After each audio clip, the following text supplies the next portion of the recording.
இசைனாலே இவர் தான் அப்படின்னு இசை என்று அழைக்கக்கூடிய சாய் அபியங்கருடைய அடுத்தடுத்த படங்கள் என்னென்ன அப்படின்னு இந்த வீடியோவில் பார்க்கலாம். அதுக்கு முன்னாடி வீடியோவை லைக் பண்ணி சேனலை சப்ஸ்கிரைப் பண்ணிக்கோங்க.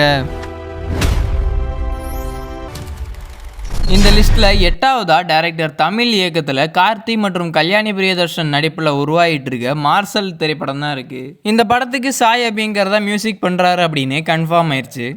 7வது இடத்துல ராம்குமார் பெரியசாமி இயக்கத்தில் தனுஷ் நடிப்பில் உருவாகிருக்கு ஓம் திரைப்படம் தான் இருக்குது. இந்த படத்தில் இருந்து சாய் அபியங்கர் அலக்கலுவா அப்படின்ற ஃபர்ஸ்ட் சிங்கிள் ரிலீஸ் பண்ணியிருக்காரு. சோஷியல் மீடியாவில் இந்த சாங் வைரல் ஆகிட்டு வருது.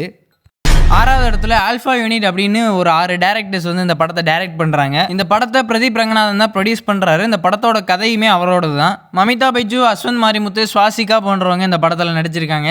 இந்த படத்தோட ப்ரோமோ வீடியோலேயே சாய் அபியங்கர் தான் மியூசிக் பண்ணுறாரு அப்படின்னு அனௌன்ஸ் பண்ணிட்டாங்க. அந்த ப்ரோமோ வீடியோக்கு அவர் போட்ட ஆனேவாலே ஸ்டார் அப்படின்ற ஒரு சாங்கு கொஞ்ச நாளாக வைரல் ஆகிட்டு இருந்தது. 5வதா நம்ம சிலம்பரசனோட STR 51 தான் இருக்குது. இந்த படத்தை அஸ்வந்த் மாரிமுத்து டைரக்ட் பண்ணுறாரு. சாய் அபியங்கர் தான் மியூசிக் பண்ணுறாருன்னு சொல்லிக்கிறாங்க. ஆனால் அஃபிஷியலாக எந்த அனௌன்ஸ்மெண்ட்டும் வரல. 4வது இடத்துல இவங்க காம்போட ஒரு படம் வரப்போகுது அப்படின்னு சொன்னோன்னா எல்லாரும் வடசென்னை 2 அப்படின்னு எதிர்பார்த்த நிலையில் இவங்க பீரியாடிக் ஃபீலிங் பண்ண போகிறோம் அப்படின்னு சொல்லிட்டு தமிழ் முருகன் அப்படின்னு ஒரு படத்தோட அனௌன்ஸ்மெண்ட் வீடியோ விட்டுருந்தாங்க. இந்த படத்துக்கும் சாய் அபியங்கர் தான் மியூசிக் பண்ண போகிறேன் அப்படின்னு சொல்லிட்டு அந்த அனௌன்ஸ்மெண்ட் வீடியோவில் ஒரு சாம்பிள் காமிச்சு விட்டுருந்தாப்புல. பாட்டு வைரல்.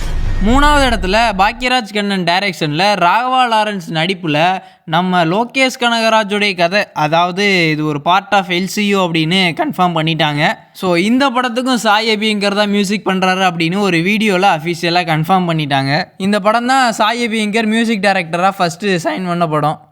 இந்த லிஸ்ட்டில் 2வது இடத்துல TJ ஞானவேல் மற்றும் சூர்யா காம்போல வர 2வது படமான சூர்யா 48 தான் இருக்குது. ஸோ சாய் அபியங்கர் மற்றும் சூர்யா காம்போல வர 2வது படமும் இதுதான். கருப்பு படத்தோட சக்ஸஸ்க்கு சாய் அபியங்கர் தான் ஒரு மிகப்பெரிய காரணம் அப்படின்னே சொல்லணும்.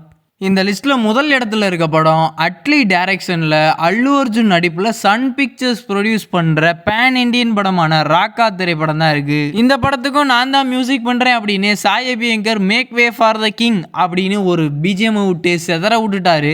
இந்த BGM கேட்டதுக்கப்புறம் சில பேர் அனிருத்தோட கரியர் முடிஞ்சே போச்சு அப்படின்லாம் சொல்ல ஆரம்பிச்சிட்டாங்க. என்னதான் சாய் அபியங்கர் இந்த அளவுக்கு மியூசிக் பண்ணாலும் ஆனால் அனிருத்துக்கு எண்டே கிடையாது. ஸோ வீடியோ பிடிச்சிருந்தா லைக் பண்ணி சேனலை சப்ஸ்கிரைப் பண்ணிக்கோங்க. வரண்டா சின்னசாமி. சரிடா.